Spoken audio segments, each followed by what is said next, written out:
मैं जाट शूरवीर महाराजा सूरजमल बोल रहा हूं। मैं वही हूं जिसे जाट जाति का प्लूटो या जाटों का अफलातून भी कहा जाता है। मैं वही सूरजमल हूं जिसके शौर्य और बहादुरी की गाथा उत्तरी राजस्थान के बच्चे बच्चे के मुंह से सुनने को मिल जाएगी। वही सूरजमल जिसके दादा चूड़ामन ने जोधपुर की राजकुमारी इंदिरा कुमारी को पठानों के बादशाह फर्रुखसियार के हरम खाने से बाइज्जत आजाद करा के वापस राजा अजीत सिंह को सौंपा था। मैं वही सूरजमल जिसने पानीपत के युद्ध में अहमद शाह अब्दाली से हारने के बाद मराठे वापस लौट रहे थे तो उनकी महिलाओं और बच्चों को शरण दी और काफी समय तक यहां रखा। मैं वही महाराज सूरजमल जिसने अपनी दूरदर्शिता का प्रयोग कर लोहागढ़ दुर्ग का निर्माण करवाया। मैं वही हूं जिसने भरतपुर रियासत की स्थापना की। मैं वही हूं जिसे ब्रजराज की उपाधि दी गई। मैं वही सूरजमल हूं जिसने भरतपुर के जाट साम्राज्य को नई ऊंचाइयों तक पहुंचाया, जो उस समय भारत में किसी भी शासक के लिए करना लगभग नामुमकिन था। मैं वही सूरजमल हूं जिसने अपने जीवन में 80 युद्ध लड़े और सभी में विजयी रहा। मैं आपको बताते चलूं कि बहुत सूरजमल भी मैं ही हूं जिसने बागड़ू की लड़ाई में भारी बारिश के बीच 50 घाव होने के बावजूद अकेले ही 160 दुश्मनों को मौत के घाट उतार दिया था। आज मैं आपको बताऊंगा कि कैसे मैंने उस समय की सबसे शक्तिशाली रियासतों को धूल चटाई और संपूर्ण भारत में अपने नाम का डंका बजाया। मेरी शौर्य गाथा सुनकर आपका सीना गर्व से चौड़ा हो जाएगा। जिस दौर में मेरा जन्म हुआ उस दौर में राजपूत शासक टूट चुके थे और मुगलों से वे अपनी रियासत बचाने के हर संभव प्रयास कर रहे थे। मेरा जन्म 13 फरवरी 1707 को राजस्थान के ब्रज रियासत के महाराजा बदन सिंह के यहां हुआ। यदि आप भी राजस्थान के निवासी हैं तो मुझे कमेंट बॉक्स में लिखकर जरूर बताएं। मेरे कान आज भी राजस्थान का नाम सुनने के लिए बड़े उत्सुक रहते हैं। संयोग से यह इतिहास की वही तारीख थी जब मुगल बादशाह औरंगजेब की मृत्यु हुई थी। मेरे पिता का नाम बदन सिंह और माता का नाम रानी देवकी था। मेरे शरीर की अगर बात करूं तो मैं 7 फुट 2 इंच लंबा और मेरा वजन 150 किलोग्राम के साथ मैं दोनों हाथों में एक साथ तलवार चलाने में माहिर था। मेरे शासनकाल के दौरान 15,000 घुड़सवार एवं 25,000 पैदल सैनिक थे। जब मैं करीब 25 वर्ष का हुआ तब पिता बदन सिंह ने मुझे सोघरिया रुस्तम पर आक्रमण करने भेजा और ये मेरे जीवन का पहला सफल अभियान था। अब मैं आपको अभेद्य लोहागढ़ दुर्ग की ओर ले चलता हूं। सन 1733 में मैंने लोहागढ़ दुर्ग का निर्माण करवाया, जिसकी दीवारें इतनी मोटी और मजबूत थी कि तोप के मोटे मोटे गोलों का भी इन पर कोई असर नहीं होता था। यह किला आयताकार जो 6.4 किलोमीटर के क्षेत्र में विस्तृत होते हुए दोहरी प्राचीर से घिरा हुआ है। इसकी भीतरी प्राचीर ईंट पत्थर की बनी हुई है और बाहरी प्राचीर मिट्टी की बनी हुई है।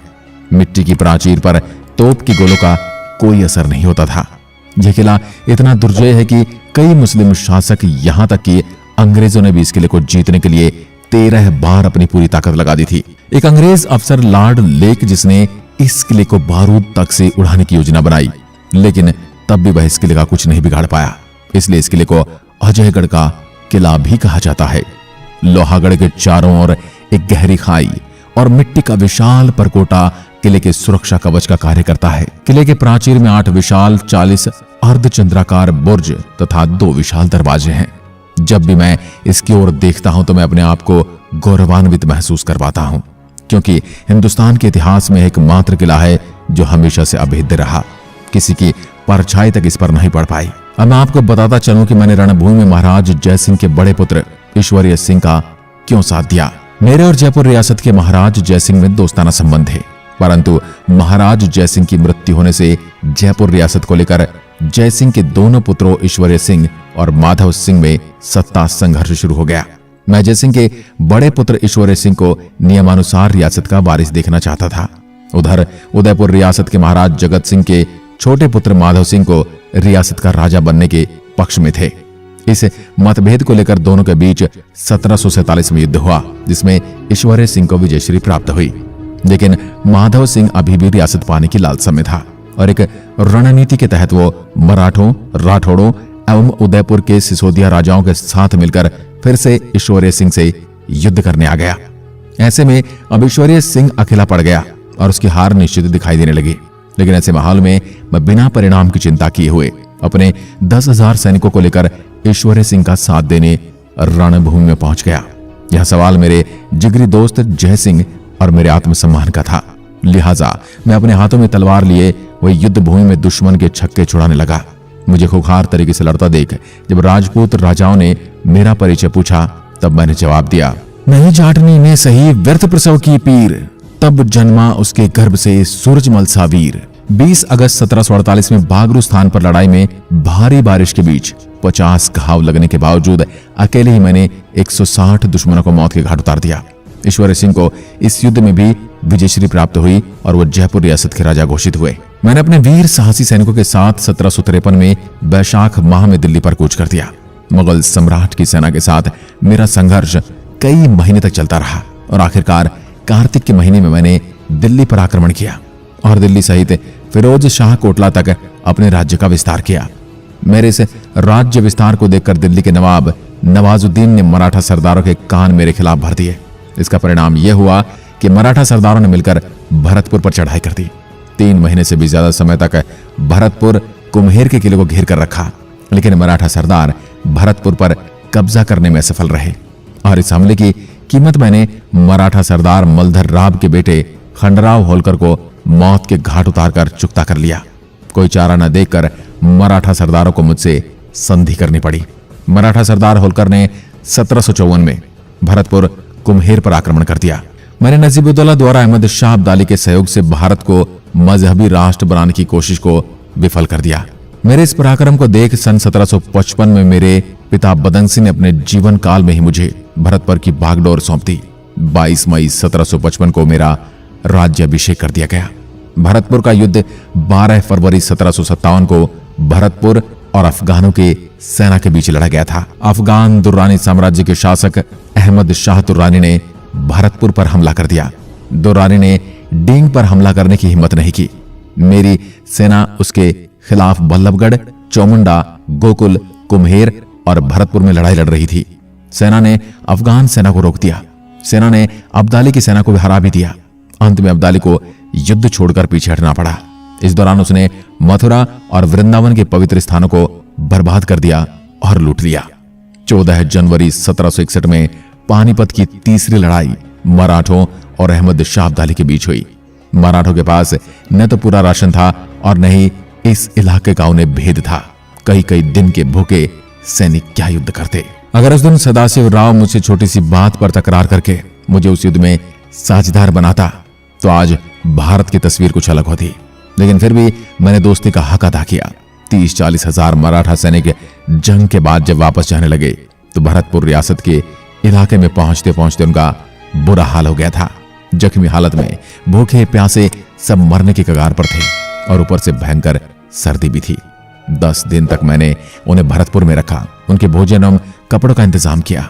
महारानी किशोरी ने भी जनता से अपील करके अनाज आदि इकट्ठा किया। उस समय के हिसाब से करीब 20 लाख रुपए उनकी सेवा पानी पर खर्च हुए।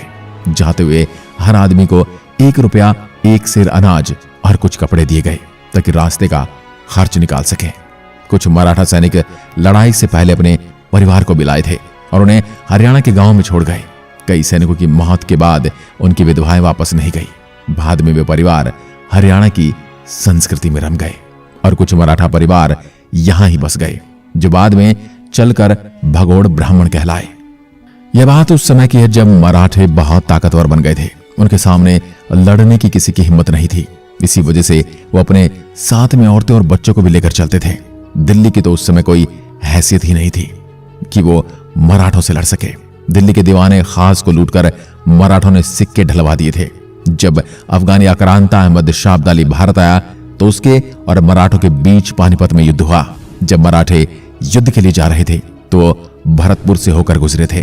तभी मैंने उनको सलाह दी कि औरतों और बच्चों को यहीं छोड़ दो और सेना को हल्की कर लो और साथ में मैं भी चलता हूं, जो उस समय का सबसे बड़ा योद्धा था। लेकिन उस समय जो मराठों का सेनापति था सदाशिव राव भाऊ ज्यादा घमंडी था। उसने मेरी एक न सुनी और मेरे से तकरार करके चला गया। फिर भी युद्ध के बाद लौटते समय मैंने ही उनकी रक्षा की और एक भारतीय संस्कृति की सदियों से चली आ रही परंपरा का अनूठा उदाहरण पेश किया। 2019 में बॉलीवुड वालों ने एक फिल्म बनाई थी पानीपत, जिसमें उन्होंने शूरवीर योद्धा सूरजमल को गलत बताया क्योंकि महाराष्ट्र में फिल्म बना रहे हो तो क्या लोग मराठों को गलत बता सकते हैं? नहीं। तो उन्होंने राजस्थान के शूरवीर योद्धा सूरजमल को उस समय फिल्म में गलत बताया, जिसका काफी विरोध भी किया गया। बाजीराव मस्तानी, पद्मावत और पानीपत जैसी फिल्मों को देखने के बाद जहन में एक ही बात आती है कि बॉलीवुड वालों को इतिहास पर फिल्म बनानी आती ही नहीं। इन्होंने भारतीय इतिहास को तरोड़ मरोड़ कर इनके अपने हित के अनुरूप ही दर्शकों को परोसा है। इसके बारे में आप क्या कहना चाहते हैं? कमेंट में लिखकर जरूर बताएं। उस काल में आगरा सबसे धनी नगर था। मैंने दोआब क्षेत्र में अपना प्रभाव फिर से स्थापित करने के लिए आगरा के किले पर कब्जा करने का फैसला किया। 3 मई 1761 को 4000 सैनिकों के साथ मैंने सेना बलराम की कमान में आगरा पहुंची और आगरा किले के किलेदार को मेरा संदेश दिया गया कि सेना यमुना पार करना चाहती है और शिविर की जगह की जरूरत है। किलेदार ने डेरा डालने की स्वीकृति दे दी। इस बीच सेना ने किले में प्रवेश करना आरंभ कर दिया, जिसका पहरेदारों ने विरोध किया, जिसमें 200 लोग मारे गए। सेना ने जामा मस्जिद से युद्ध आरंभ किया। इस अवधि के दौरान मैं स्थितियों का निरीक्षण करने के लिए मथुरा में रुका। मैं जून के प्रथम सप्ताह में आगरा में अपनी सेना की सहायता के लिए आगरा पहुंचा। मैंने आगरा शहर में रहने वाले गार्डों के परिवारों के सदस्यों को गिरफ्तार कर लिया और किले के पहरेदारों को आत्मसमर्पण के लिए दबाव डाला। अंत में 1 लाख रुपए की रिश्वत और 5 गांवों की जागीर लेकर किलेदार आत्मसमर्पण करने को तैयार हो गया। इस प्रकार 1 महीने की जब्ती के बाद मैंने 12 जून 1761 को आगरा किले पर कब्जा कर लिया। मेरे शासनकाल के समय जाट राज्य अपने सर्वोच्च शिखर पर था। मुगल शासन के मध्य मैंने भरतपुर को एक शक्तिशाली राज्य स्थापित किया। उस समय भरतपुर राज्य इतना शक्तिशाली हो गया था कि मुगल एवं अन्य राजनीतिक शक्तियां उसकी सहायता मांगने को आतुर रहती थी। सन 1763 में मैंने अपनी सेना सहित दिल्ली को चारों ओर से घेर लिया और मैंने अपनी सेना की एक टुकड़ी को किले पर गोले दागने का आदेश दे दिया। इस पर दिल्ली सेना को पीछे हटना पड़ा। कुछ वक्त के लिए युद्ध शांत हो गया तो मैंने अपनी सेना का निरीक्षण करने के लिए मैं मुट्ठी भर घुड़सवार अपने साथ लेकर चल पड़ा और इसी क्षण का फायदा उठाते हुए नजीबुद्दौला की सेना के घुड़सवारों की एक टुकड़ी ने मुझ पर चुपके से हमला कर दिया। अचानक से हुए इस हमले की वजह से मैं हड़बड़ा गया और देखते ही देखते मेरी शत्रु सेना ने मुझे चारों ओर से घेर लिया। 25 दिसंबर सन 1763 को 55 वर्ष की आयु में मैं नवाब नजीबुद्दौला के साथ हुए युद्ध में गाजियाबाद और दिल्ली के मध्य हिंडन नदी के तट पर मैंने वीरगति पाई। मेरी युद्धों एवं वीरता का वर्णन सूदन कवि ने सुजान चरित्र नामक रचना में किया है। तो दोस्तों, ये थी जाट शूरवीर महाराजा सूरजमल की शौर्य गाथा। हम तो उनके बारे में क्या ही कुछ बोलें, वो अपने आप ही एक महान योद्धा हैं। शाहदरा जो यमुना नदी के तट पर स्थित है, पर महाराजा सूरजमल की समाधि बनी है। महाराजा सूरजमल की अंत्योष्टि कृष्ण की पवित्र भूमि गोवर्धन में हुई थी। वहां पर बाद में कुसुम सरोवर पर छतरी बनाई गई। उनकी चारित्रिक विशेषताएं: पराक्रमी महाराजा सूरजमल एकमात्र जाट राजा थे। वे असाधारण व्यक्तित्व के धनी थे जिन्होंने हमारे इतिहास के एक स्वर्णिम पृष्ठ की रचना की।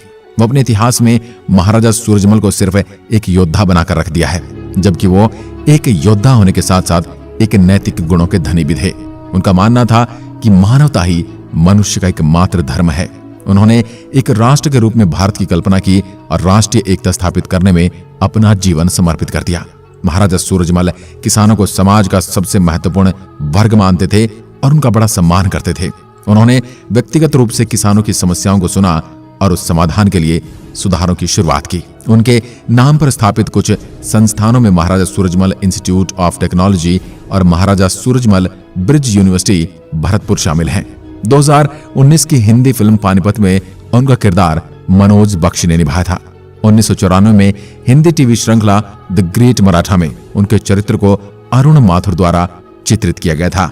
दोस्तों, महाराजा सूरजमल के बारे में आपके मन में क्या विचार है? कमेंट में लिखकर जरूर बताएं और 2 शब्द उनके सम्मान में अवश्य लिखें। साथ ही चैनल को सब्सक्राइब कर बेल आइकन दबाना ना भूलें। एक बार फिर मिलते हैं, तब तक के लिए नमस्कार। जय हिंद, जय भारत।